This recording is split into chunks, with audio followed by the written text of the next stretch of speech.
Hola, buenos días. Estamos en una nueva charla de Lightning Talk. En este caso, vamos a comentar que el próximo 17 de noviembre estaremos en el 18º Congreso Anual de Directores de Proyectos sobre Recuperación y Resiliencia, Proyectos para una Nueva Etapa, organizado por el PMI.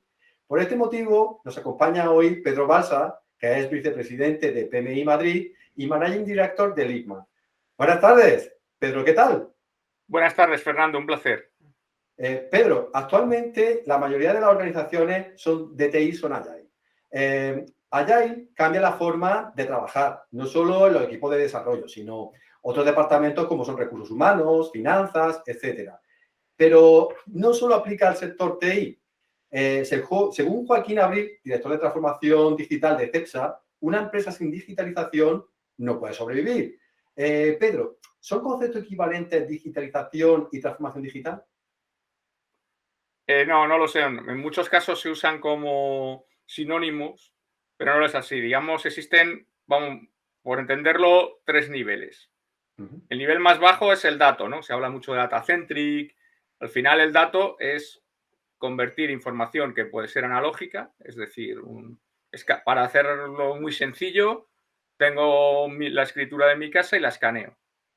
Ya he transformado un soporte físico en un soporte digital.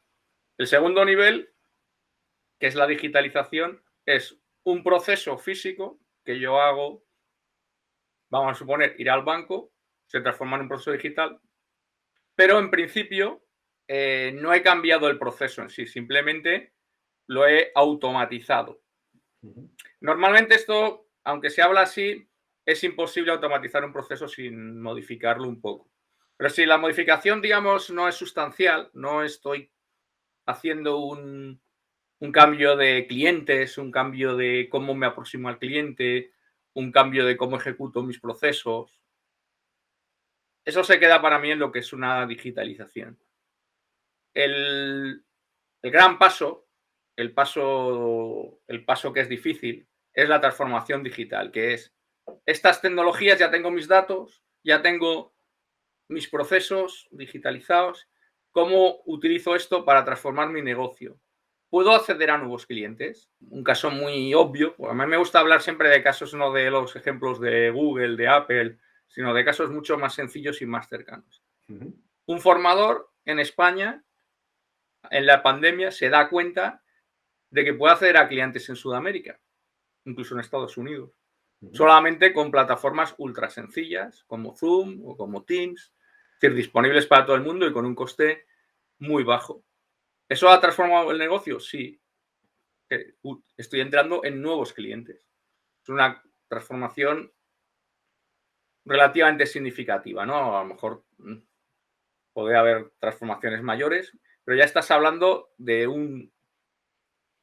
una transformación. Entonces, esos son los tres niveles. Normalmente, la dificultad es que lo que se hace normalmente es digitalizar. Es decir, al final, utilizar software en la nube, pero al final realmente estás quedándote, digamos, en el área de beneficio operativo, no en el área de transformación de modelo de negocio, que en muchos casos puede ser suficiente. Pedro, hemos hablado de la equivalencia o no de la digitalización y la transformación digital. Yo me planteo ahora la siguiente pregunta. ¿Cuáles son las posibles aportaciones de la PMO en las organizaciones que están embarcadas ahora mismo en una transformación digital? Bueno, como sabes, muchas de las organizaciones están creando unos organismos que se llaman oficinas de transformación. De hecho, hay subvenciones de fondos FEDER para pymes, probablemente también para grandes empresas, no podría asegurarlo, para formar este tipo de organismos. Realmente esto es una PMO. Lo que ocurrió con la PMO es que cuando entró este mundo Agile en tecnologías de la información que tú comentas, y que, bueno, nadie puede entenderlo mejor que el que haya sufrido como yo una matriz de trazabilidad de requisitos, vamos, para entendernos, una hoja Excel con 10.000 filas, pero cuando digo 10.000 no es 10.000, eran 10.123. No pocas. y unas 50 columnas. O sea, ¿cómo vas a querer describir un proyecto que era de un presupuesto de 100 millones en un solo documento y que es un Excel? Eso es absolutamente inmanejable. Entonces, cualquiera que haya estado en estos proyectos gigantescos en los que yo me he involucrado y que se ha tratado de definir desde el minuto 1 un producto final, sabe que es imposible. Es completamente imposible.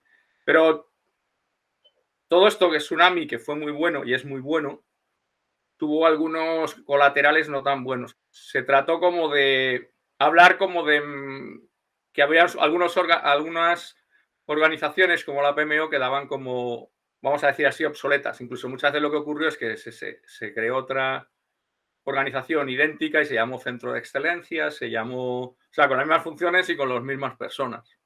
Entonces, la PMO aporta muchas cosas. Aporta el engarce que dices tú, porque si una organización es fundamentalmente tecnológica, pues el agilismo está en todas las capas de la organización. Pero si es menos tecnológica, a lo mejor hay departamentos, divisiones que trabajan ágil, pero otras no trabajan así. Entonces, una de las funciones de la PMO es hacer entender, tratar de hacer un lenguaje común o, cuando no es posible, hacer una traducción. ¿Usted qué es? No, yo soy un agilista. A mí lo que me gusta es un papel y pego unos post-it y esto lo hago una foto y para mí esto me vale como magníficamente. Y te vale. O sea, porque es que te vale. Entonces es absurdo hacer otra cosa. Pero a lo mejor el director financiero, pues eso no le gusta. Él le gusta un formato, con sus tablas, con sus gráficos.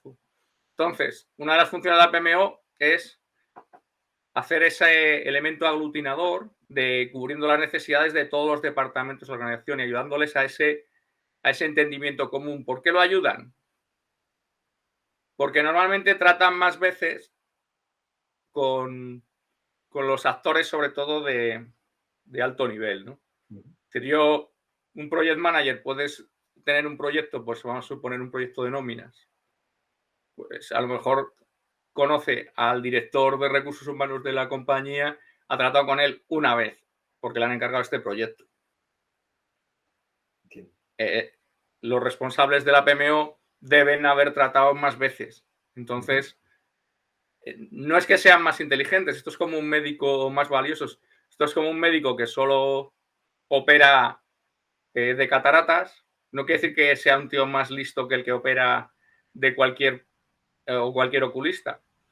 Quiere decir que, como se expone solo a lo mismo, pues lo hace mejor.